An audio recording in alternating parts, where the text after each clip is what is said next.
नमस्कार दोस्तों, वैदिक मंथन चैनल में आपका स्वागत। आज हम एक और डिबेट लेकर आए हैं सायंजनी सर का। आइए इस डिबेट को पूरा देखें और बहुत से जानकारी हासिल करते हैं। सर मेरा मतलब एक क्वेश्चन ये था कि मैं महाराष्ट्र से हूँ, ठीक है। तो महाराष्ट्र में इनफैक्ट साउथ इंडिया में भी बहुत ज्यादा संतों की परंपरा रही है जो कि ब्राह्मणवाद के खिलाफ डायरेक्टली उन्होंने लिखा है और मातृभाषा में लिखा है अपनी। मराठी हो गया, कन्नड़ हो गया, जैसे बसवन्ना साहब की बात की थी, या तुकाराम महाराज है, या ज्ञानेश्वर है, पूरी संतों की परंपरा है। उसके बाद अगर आप अगर आते हो तो फ्रीडम स्ट्रगल में भी ब्रिटिशों से प्रभावित होके बहुत सारे मतलब रैशनलिस्ट पैदा हुए, जैसे 18 सेंचुरी 19 सेंचुरी में फूले से लेके अम्बेडकर से लेके वो आगे भी मतलब कुछ कुछ ब्राह्मण लोग भी थे उनमें, है ना। और उसके बाद तो ये डॉक्टर दाभोलकर जैसे लोग हैं, या इतने सारे लोग हैं जिन्होंने ग्राउंड लेवल पे प्रबोधन का काम किया है। इवन प्रबोधन का ठाकरे वगैरह जैसे लोग हैं। तो इतना होने के बावजूद भी जब मैं एनसीआरबी का डेटा देखता हूँ तो इतने सारे एट्रोसिटीज दिखते हैं हमको, कास्ट एट्रोसिटीज, कास्ट के खिलाफ, है ना। 58,000 तो कुछ थे पिछले 2022 के रिपोर्ट के हिसाब से। तो ये भी बढ़ रहा है। और दूसरा ये कि इन सब लोगों ने बोला कि इंटरकास्ट मैरिज वगैरह करना चाहिए। तो अभी तक इतना क्या मतलब 200 300 500 साल हो गए, इतना लोग ये प्रबोधन कर रहे हैं गांव गांव में। हमारे यहाँ पे तो वारकरी परंपरा भी है कि सब लोग इक्वली रहना है, कि ब्राह्मणों का ही वर्चस्व रहना चाहिए, या उस मेंटालिटी के लोग, ऐसा तो है नहीं। तो इतना होने के बावजूद भी क्यों है ऐसा कि इंटरकास्ट मैरिजेस नहीं कर रहे ये लोग, या कुछ कुछ जगह तो डायरेक्ट मतलब मार रहे हैं, मतलब वायलेंस कर रहे हैं, दूसरे जाति के लोगों को मार रहे हैं। तो ऐसा क्यों? और आए दिन ये खबरें आती है, आए दिन ऐसा क्यों है सर? और एज ए इंडिविजुअल मैं क्या कर सकता हूँ मतलब इसको थोड़ा कम करने के लिए, या ये करने के लिए? तो कम करने के लिए मैं क्या कर सकता हूँ? देखें, पहले तो एक बात आप ये समझ लीजिए कि इतने सारे जो आप सोच रहे हैं कि अंग्रेजों के समय में बहुत सारे लोग क्रांतिकारी हुए हैं या जो लोग भी हुए, ब्राह्मणिज्म का उस समय आप साफ तौर पे अगर देखेंगे तो कोई भी क्रांतिकारी हुआ या कुछ भी हुआ, उनके अंदर जाति जो है ना वो कण जो है निहित था, मौजूद था। ये आज़ादी के बाद से जब बाबा साहब जो कॉन्स्टिट्यूशन बनता है और जब रिजर्वेशन प्रथा आती है, रिजर्वेशन से मजबूरी हो गई कि जहाँ ब्राह्मण बैठेगा, जहाँ पे बाकी के जनरल बैठेंगे, वहाँ पे 7%, 10%, 15% एससी एसटी भी बैठेंगे, ओबीसी भी बैठेंगे। बैठने के साथ में बैठ के काम करना पड़ेगा। इससे थोड़ा सा पहले बड़ा उन लोगों को ऑर्डर लगा, फिर धीरे धीरे करते करते अभ्यस्त हो गए। गाली तो अभी भी देते हैं, एट्रोसिटीज अभी भी करते रहे हैं, वो उनके मन से गया नहीं है, लेकिन कॉन्स्टिट्यूशन ने उनको इतने डंडे लगाए हैं, हर एक जगह बैठा दिया। आज वो रिजर्वेशन को क्यों गाली दे रहे हैं? क्योंकि उनको साथ बैठने से दिक्कत है। ये साथ कभी वो बैठाए नहीं थे ना, ये रिजर्वेशन ने किया है कि उनके साथ जाके वहां पे एससी एसटी बैठा, नहीं तो ये मंदिर में नहीं घुसने देते थे। तो इनका माइंड सेट अभी भी वही है। रिजर्वेशन को गाली देने का मुख्य कारण ही इनका यही है कि हमारे साथ आके काहे बैठता है, साथ कुर्सी पे। नहीं तो किताबों में लिखा है कि कुर्सी पर बैठेगा बराबर तो चूतर काट लो, यही तो लिखा है मनुस्मृति में। रिजर्वेशन को तो वो ऐसे देखते हैं ना कि Hindu caste, I mean Hindu society या रिलीजन को वो डिवाइड करने की कोशिश कर रहे हैं। जैसे अब मेरा नहीं नहीं सोशियोलॉजी नहीं सब्जेक्ट नहीं है। नहीं हाँ नहीं, ऐसे नहीं देखते हैं। ये आपको बताया जाता है, जैसे खाने के दांत कुछ और होते हैं हाथी के, या दिखाने के दांत कुछ और होते हैं। ये आपको दिखाया जाता है कि ऐसा है। असल कारण क्या है? जो मनुस्मृति में लिखा है कि बराबर उनके कोई बैठ नहीं सकता, बराबर उनके खा नहीं सकता। अंग्रेज जो हैं वो लिखे हैं कि ब्राह्मण जब उनके साथ बैठता था तो पीठ इधर करके या बैठ के उधर खाता था, साथ नहीं खाना खाता था। कहता था हम अंग्रेजों के नीचे काम करता था, हमसे ऊंची जात समझता था। सोचिए, तो जी इनके अंदर वो तत्व है। अब वो क्या हुआ ना कि वो इस कारण से रिजर्वेशन को गाली देते हैं। आज के जो बच्चे हैं, उनके जो बच्चे हैं, अब वो सेम कारण तो नहीं दे सकते। समय बदल गया है, ग्लोबलाइजेशन आ गया है। तो अब वो खुद जाके दूसरे दूसरे देशों में मुस्लिम के साथ काम कर रहे हैं, अंग्रेजों के साथ। तो अब वो सेम कारण नहीं दे सकते। तो अब आपको ना वो दूसरा एक कारण दिखा रहे हैं, वो रूप बदल रहे हैं, लेकिन हमको गाली देना है एग्जैक्टली। समझ रहा ना? हाँ, बिल्कुल ये बिल्कुल। चीज है। यहाँ पे? सर हम देखो इतना सारा कुछ हो रहा है ग्राउंड लेवल पे हमारे महाराष्ट्र में तो बहुत ज्यादा हो रहा है। गांव-गांव में लोग जाके प्रबोधन करते हैं।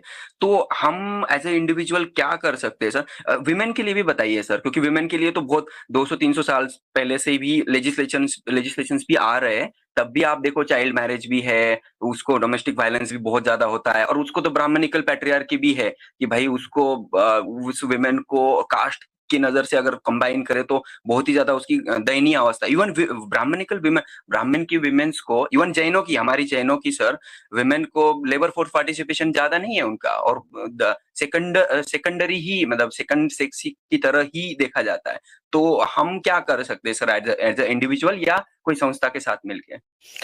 देखें, इसमें हर इंडिविजुअल को अपने बच्चे-बच्चियों को पढ़ाना होगा, और पढ़ाकर उनको आप घर से इक्वालिटी देंगे ना, तभी समाज में आएगी। इंडिविजुअल है ना, हर इंडिविजुअल जब अपने-अपने घर में फीमेल्स को इक्वालिटी देने लगेगा, तो वो चैलेंज खड़े होंगे ना। अभी हमने तो बच्चों को हम अभी उसी नज़रिए से देखते हैं, ये लड़का है, ये लड़की है। लड़का को कितना पढ़ाना है, लड़की को कितना पढ़ाना है। नहीं, पर हमारी क्या गलती है उसमें सर? क्योंकि हमारी तो मम्मी-पापा ने यही किया है, तो हमने जब तक पढ़ा नहीं है तब तक तो वही, जैसे मैंने तो नहीं, मैं तो मैकेनिकल इंजीनियर था, तो मुझे तो कुछ नहीं पता था, मैं तो जस्टिफाई भी करता था, हाँ, हाँ, सही। मैं तो सती को तक तो जस्टिफाई करता था सर। हाँ, हाँ, वो तो उसका पति मर गया तो वो बेचारी क्या करेगी? ये तक मैं इंजीनियरिंग में जब था तब बोलता था। जब मैं थोड़ा बाहर आया, फिर सोशियोलॉजी थोड़ा पढ़ा, बाकी सब्जेक्ट्स पढ़े, हिस्ट्री पढ़ा, तब मुझे समझ में आया कि भाई इतना गलत है। अब ये सब जो चीजें ये बाकी लोगों को सही में समझ में आएगी, क्योंकि एजुकेशन तो सब लोग ले रहे हैं। बहुत सारे लोग ग्रेजुएट भी है जो लेकिन वो बहुत ही ज्यादा इनइक्वालिटी की बात करते हैं या डिस्क्रिमिनेशन की बात करते हैं, और उसको जस्टिफाई भी करते हैं। तो ये तो घर में भी हो रहा है सर। तो एजुकेशन गारंटी दे सकता है क्या इस चीज की, या तो घर में भी गारंटी मिल सकती है? ये देखें, ये सारी चीज़ें विदेशों में भी तो थी। जब अंग्रेज दुनिया पे राज कर रहे थे, तब अंग्रेजी महिलाएं ने फाइट किया था। अंग्रेजी महिलाओं को भी हक नहीं था, अंग्रेज खुद लिख के गए हैं। डेविड रीड्स जो त्रिपिटक का लिख रहे थे, तब उन्होंने बुद्धिस्ट के कई सारे देशों का अध्ययन किया, म्यांमार का अध्ययन किया, वहाँ की महिलाओं का अध्ययन किया, तब उन्होंने लिखा। हम्म। त्रिपिटक की किताब लिख रहे हैं, और उसमें उन्होंने क्या बात लिखी कि आज जो विदेशों में जो महिलाएं, ईसाई क्रिश्चियन महिलाएं जिस हक को लेने के लिए मरी जा रही हैं, प्रयास की जा रही हैं, वो तो कब से बुद्धिस्ट देशों की महिलाओं को मिला हुआ है अधिकार। हम्म। मतलब ये कल्चरल हमें समझना पड़ेगा कि इतिहास में कभी कल्चर में ऐसा नहीं रहा है। आप भारत के कल्चर को देखो, बुद्धिज्म की तारा देवी को देखो, आप बुद्धिस्ट की जितनी प्रतीक मिल रही हैं, उन सबके हाथों में हथियार मिलते हैं ना, महिलाओं के हाथों में हथियार, लड़ते हुए वॉरियर क्लास बना के दिखाया गया है। तो ये सब चीजें बुद्धिस्ट के तो अब यूनिवर्सिटी मिल गई वडनगर में, वहां पे तो अच्छा, गुजरात में? महिला भिक्षुणी का, हाँ, गुजरात में। हम्म। तो वहां पे दूसरी से 7वीं सदी तक थी। सोचिए, वो स्पेशल महिला का आवास था जहाँ पे बौद्ध भिक्षुणी लोग रहती थी, पढ़ाई करती थी, सब चीज। तो ये आप देखो कि भारत में तो महिलाओं को सारी पढ़ने लिखने का हर चीज तो ये कौन बाद में मुस्लिम शासन काल में कौन कह दिया कि नहीं, पर्दे में रहो, कम उम्र में शादी कर दो, पढ़ना लिखना नहीं है, पति की ही सेवा करना है, ये सब कौन नियम बना दिया? यानी कि हमारा जो कल्चर था, सब चीज ऑलरेडी निहित था। तो हमको वापस अपने कल्चर को वापस लेना है ना, पाना है ना, हमारे यहाँ ऑलरेडी अधिकार था ना ये सारी चीजें। वो तो हम सोच रहे हैं कि अच्छा। हमारे माता पिता ये कैसे कर रहे हैं, तो हमने इधर बीच में करना शुरू किया ना, हम उसको हटाएंगे, हाँ, ओरिजिनल हाँ, चीजें हाँ, हाँ। लेके आएंगे। अच्छा, जी, जी। सर हम्म, एक क्वेश्चन और था कि हम्म, ये जो जैसे हमने सोचा था कि कॉन्स्टिट्यूशन आ जाएगा और धीरे-धीरे करके आगे चीज़ें जैसे आपने बोला डंडा मार के, तो ये धीरे-धीरे चीज़ें हम्म, होने लगेगी इक्वालिटी, और हो दिख रहा है कुछ-कुछ। लेकिन सर रिप्रेजेंटेशन आप देखो हर एक चीज़ों में, जैसे आपने भी अपने स्ट्रीम से बहुत बार बोला है, तो वो अभी तक इतना अप टू द मार्क नहीं है। अभी भी वो 33% रिजर्वेशन वुमेन के लिए भी थोड़ा बहुत लेजिस्लेचर में बोल रहे हैं ये लोग अभी लाने की। तो मैं ये बोल रहा था कि रिलीजन जो है, जैसे 80% लोग अपने रिलीजन के कॉलम में हिंदू लिखते हैं ना इंडिया में। तो अब रिलीजन हमने जो पढ़ा है कि भाई यूनाइट करता है, क्योंकि मोरल कोड ऑफ कंडक्ट या जो भी है उनका, तो लोगों को एटलीस्ट जॉइंट करके रखता है, एक दूसरे के साथ जोड़ के रखता है। अगर हम 80% लोगों को बोल दे कि भाई अब थोड़ा गड़बड़ी है इस रिलीजन में, थोड़ा दूर हो जाओ इससे, तो यहाँ पे फिर इमीडिएट अल्टरनेटिव तो आप बोल रहे हैं कि बुद्धिज्म, बट लोग उसको मतलब एक्सेप्टेंस है, या फिर हमको सीधा वो ह्यूमैनिटी या ह्यूमैनिज्म या इक्वालिटी, ये जो नए प्रिंसिपल्स जो फ्रेंच रिवॉल्यूशन के बाद आए या जो वेस्टर्न वर्ल्ड हमको दे के गया है, या उस टाइप के, तो ये इसको डायरेक्ट अपनाना चाहिए, ह्यूमैनिटी बेसिकली, ह्यूमैनिज्म उस टाइप का, क्योंकि 80% लोग फिर करेंगे क्या? देखें, अगर हम ध्यान से इस बात को देखेंगे तो सबसे पहले हमें ना अपने वापस कल्चर पे आना चाहिए। अगर आप ना विदेशी किसी भी थिंकिंग लेवल को भारत पे थोपोगे, क्या आप भारत के सभी लोगों को उसके लिए तैयार कर पाओगे? क्या जिन लोगों ने उस चीज को एक्सेप्ट कर लिया विदेशी थिंकिंग को, क्या वो पूरी तरह से अपनी चीजों को बदलने में सफल हुए? क्या रसिया ने लेनिन के सिद्धांत या मार्क्स के सिद्धांत को अपनाने के बाद से चर्चों पे जो रोक लगाई थी, बाइबल पे रोक लगाई थी, वहां पे सही हो पाई? नहीं। आप देखें, जैसे रसिया टूटा उसके बाद से खूब ढेर सारी वहां पे चर्चें खुलने लगी, फिर से लोग धार्मिक रिलीजियस बन गए। लोग अपने कल्चर के भूखे हैं, जो उनके अंदर चीजें है कल्चरल प्रैक्टिस, उसके भूखे आप उनको रोक दोगे। बुद्धिज्म के साथ क्या हुआ? उनकी चीजें रोक दी गई। जैनिज्म तो चलो फिर भी अपनी कुछ चीजें बचा रहा था, ब्रह्मनिज्म खड़ा हुआ। लेकिन आप देखें, भारत के लोग एससी एसटी ओबीसी बना दिए गए, वो बन गए, उन्होंने किसी दूसरे धर्म को नहीं स्वीकार किया। वो एससी एसटी ओबीसी वो पिछड़ा बन गए, अनटचेबल्स बन गए, लेकिन वो धर्म के भूखे रहे। आज जैसे उनको हिंदू धर्म पकड़ाया गया, तो वो देखे तुरंत ही हिंदू बनना लगे। उनको अपना धर्म हाँ। कल्चर चाहिए। तो हमें सही बात। जब जब उनको चाहिए ही चाहिए तो हम ओरिजिनल दें ना। और वैसे भी भारत का जो ओरिजिनल कल्चर है वो अपने आप में रेशनल है। दुनिया जो पूरी दुनिया बुद्धिज्म को सबसे रेशनल धर्म मानती है, धर्म मानती है, उसमें आपको है ही नहीं कोई अंधविश्वास पाखंड। वो तो आपको बात कह रहे हैं कि भाई हर घटना के पीछे कारण है, चमत्कार को मत मानना, ईश्वर देवी देवता मत मानो, आत्मा मत मानो, परमात्मा, ये सब कुछ नहीं मानना है। वो जब आपको उनको तर्क क्वेश्चन करने की पूछा बात जाता कर रहे था हैं। सर, बुद्ध को हुँ। जब क्वेश्चन पूछा जाता था कि ये आत्मा परमात्मा क्या है, या दूसरे वर्ल्ड क्या है, कर्म वगैरह क्या है, तो वो क्या जवाब देते थे, मतलब क्या बोलते थे वो लोग? देखिए, ये अफ़वाह फैलाई ओशो ने। ओशो ने एक अफ़वाह फैलाई बुद्ध धर्म के बारे में कि बुद्ध से जब कोई कुछ पूछता था, ईश्वर आत्मा, तो वो मौन हो जाते थे। ऐसा नहीं है। आप धम्म की किताबें पढ़ेंगे, त्रिपिटक में पढ़ेंगे, तो उसमें 2 बच्चे हैं, वमन बच्चे हैं, एक वाशिष्ठ है, एक भरद्वाज है। दोनों पहुँचते हैं और वो अपनी कहानी सुनाते हैं उनसे। तो बुद्धा उनसे क्वेश्चन पूछते हैं और वो फिर बोलते हैं कि देखो, वाशिष्ठ जो है, वो अपने ख्यालों में खोया रहता है और क्या सोचता है कि हम किसी पानी में बैठ के किसी अदृश्य कल्पना कर रहे हैं, और वो कल्पना अपने मन में कर रहा है किसी खूबसूरत लड़की का। तो क्या वो मन में कल्पना कर रहा है, तो क्या वो लड़की उसके पास चली आएगी? हुँ, हुँ। अब ये वहाँ पे क्वेश्चन किया गया है कि वो अपने मन में कल्पना कर रहा है कि मेरी ऐसी-ऐसी इच्छाएँ हैं, तो क्या वो चल के अपने आप उसके पास वापस चली आएगी? नहीं, वो आपके मन की कल्पना है। यानी कि वहाँ पे इस चीज़ को टारगेट किया गया है कि अगर आप किसी चीज़ को अपने मन में कल्पना में बैठा के रखे हो कि कोई सुपीरियर है, हमारा कोई पुरखा है, तो इसका मतलब ये नहीं है कि आप जो कल्पना में सोच रहे हो वो हकीकत है। आपको हकीकत में भी तो दिखाना पड़ेगा ना। क्वेश्चनिंग की गई है वहाँ पे। तो ये हुँ। ओशो ने दरअसल गलतफ़हमी एक फैला दी थी कि बुद्ध से जब कोई पूछता था, वो चुप हो जाते थे। उनको ऐसा इसलिए कहना था क्योंकि उनको मुस्लिम भी दर्शक चाहिए थे अपने, उनको ईसाई भी चाहिए थे, सब चाहिए थे ना। जी, तो जी, जी। सब चाहने के चक्कर में उन्होंने कुछ चीज़ें मिसकोट कर दी। जी, जी, जी। तो ये अस चीज़ें हैं। बाकी जो है, आप बुद्ध धर्म के और भी बहुत सारे स्कॉलर हुए हैं। नालंदा यूनिवर्सिटी के शांति देवरक्षित हैं, धम्मकिति हैं, कुमार गुप्त हैं। इन लोगों की किताब पढ़िए, प्रमाण वर्तिका पढ़िए, उसकी टीकाएँ पढ़िए। इन्होंने खाल खींच दी है ईश्वर के, ईश्वर आत्मा की, जो हुँ, हुँ। अंधविश्वास जितने पाखंड हैं, सबका पूरा उठा के बोल दिया है। वह मूर्ख कहा है कि 5 चीज़ों को मानने वाले मूर्ख होते हैं, उसमें ईश्वर और आत्मा भी शामिल है। अच्छा। तो हाँ, हाँ, हाँ। हाँ, सर, एक ठीक है क्वेश्चन फिर। था मेरा। सर, एक अच्छा, एक क्वेश्चन था, चलिए पर्सनल आखिरी क्वेश्चन था सर क्वेश्चन। ये। हाँ, हाँ, बिल्कुल। हाँ, सर, जैसे कि मैं जैन फैमिली में पैदा हुआ, तो मैं जब जैनों के बारे में पढ़ने लगा तो बहुत ज़्यादा इर्रेशनल अनसाइंटिफिक चीज़ें कुछ-कुछ है। जैसे वो कितनी-कितनी हाइट है, ये मतलब तीर्थंकरों की, क्या कुछ-कुछ बहुत सारी आत्मा वगैरह कांसेप्ट है जो कि बिल्कुल ही अनसाइंटिफिक, अभी के मतलब अभी तो देखो तो कुछ मतलब कुछ भी नहीं है उसमें।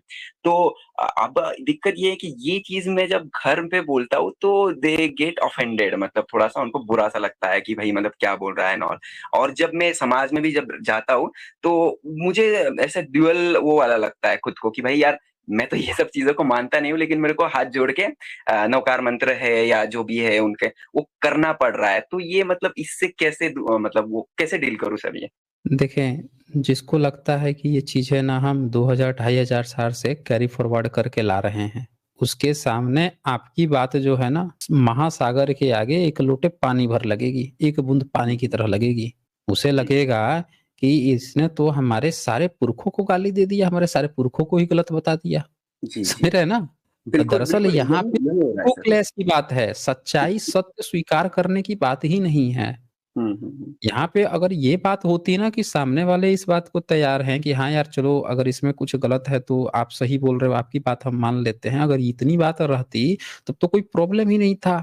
जैसे बिल्कुल। एंशिएंट टाइम में क्या दिखाया जाता है कि बुद्धा से बहुत सारे लोग आए थे डिबेट करने, डिबेट किए या डिबेट करके बन गए। अंगुलीमाल किया और उनकी बात से वो होके खू बन गया। लेकिन आज की डेट में तो डिबेटें बहुत होती हैं, लेकिन कोई सुधर क्यों नहीं रहा है? वही, वही सर। इवन मेरे डिबेट मम्मी-पापा तो को बहुत मैं हुए हैं, अगर नहीं सुधर सुधार पाया सर, तो मैं कैसे एक्सपेक्ट हुँ। करूँ कि बाकी जो समाज है वो या फिर मेरे तर्कों में ही या फिर मेरे स्टाइल ऑफ प्रेजेंटेशन में ही गड़बड़ है। हाँ, यहाँ पे 2 बातें सामने हैं। पहली बात कि माता-पिता आपको समझते हैं बच्चा, और ज़्यादातर बच्चों के साथ यही है। वो बच्चा समझते हैं, तो बच्चा समझने के कारण वो जितने पुराने होते जाएँगे, आप जितने बड़े होते जाएँगे, आपके लिए बच्चा रहेंगे। हाँ, अगर उन्होंने आप पर बिलीव करना शुरू कर दिया कि नहीं, हमको अपने बेटे पे बहुत बिलीव है, ये हुँ, जो हुँ। बोलता है गलत नहीं बोलता है, सही बोलता है। तो वो फिर आपसे प्रभावित होंगे, आपकी बात को मानेंगे। यहाँ पे ऐसे सैकड़ों लोग आ चुके हैं जिन्होंने बताया है कि उनके माता-पिता पहले नहीं मानते थे उनकी बात, धीरे-धीरे उनमें भी परिवर्तन आया और आज तो सबसे ज़्यादा वो लोग ही स्ट्रीम देखते हैं। अरे बाप रे! अच्छा, तो अच्छा, अच्छा। हाँ, तो ये जो है यहाँ पे 10% लोग ऐसे हैं, सीनियर सिटीज़न हैं जो स्ट्रीम्स को देखते हैं। सोचिए, ओके सर। सीनियर सिटीज़न्स में भी इतनी जागरूकता है, उनको समझ में आ रहा है। हम लोग जो ये सोचते हैं ना कि जो लोग पुराने हो जाते हैं उनमें चेंजेज़ नहीं आता, नई चीज़ों को स्वीकार नहीं करते हैं, ये पूरी तरह से सही बात नहीं है। डेटा जो है हमेशा गलत नहीं होगा ना, वो सही आंकड़ा बताता है कि सीनियर सिटीज़न्स जो हैं उनमें भी बहुत लोगों में ये है क्षमता सत्य को स्वीकार करने की। सुनते हैं लगातार, जज करते हैं, अपने जीवन के पूरे एक्सपीरियंस को झकझोरते हैं, देखते हैं कि कहाँ पे क्या चीज़। अच्छा, कोई अपने लाइफ एक्सपीरियंस को उससे कंपेयर ही ना करे। आपकी बात सुने, आपको बच्चा समझ के एक कान से टाल दे, उसमें नहीं परिवर्तन होगा। बिल्कुल, समझ बिल्कुल। रहे हैं ना? हाँ, बिल्कुल, बिल्कुल। वो आपकी बात को सुने, सुनकर उसको एनालिसिस करे, अपने लाइफ एक्सपीरियंस से जोड़े, सारी चीज़ें जोड़कर देखे, लगातार ये काम करता रहे, तब उसको समझ में आ गया कि हाँ, मेरा बेटा सही बोल रहा है। तो ये जी, जी, चीज़ जी। है। ठीक है फिर, okay. Okay, thank you sir. Thank you so much. हुँ, हाँ, ओके। अच्छा, चलें आगे बढ़ते हैं। निखिल कांबले यहाँ लिखते हैं, एसजे आपने साइंटिफिक ज्ञान देकर बहुत अच्छा काम किया है। धन्यवाद आपका, आपने तो दिमाग हिला दिया मेरा। विज्ञान ही सत्य है और बुद्धिस्ट संगीत कला पर विद करें। अच्छा जी, ओके जी, शुक्रिया आपका। आज बस इतना ही, फिर मिलेंगे हम अगले वीडियो में बहुत खास जानकारी के साथ। तब तक के लिए नमस्कार।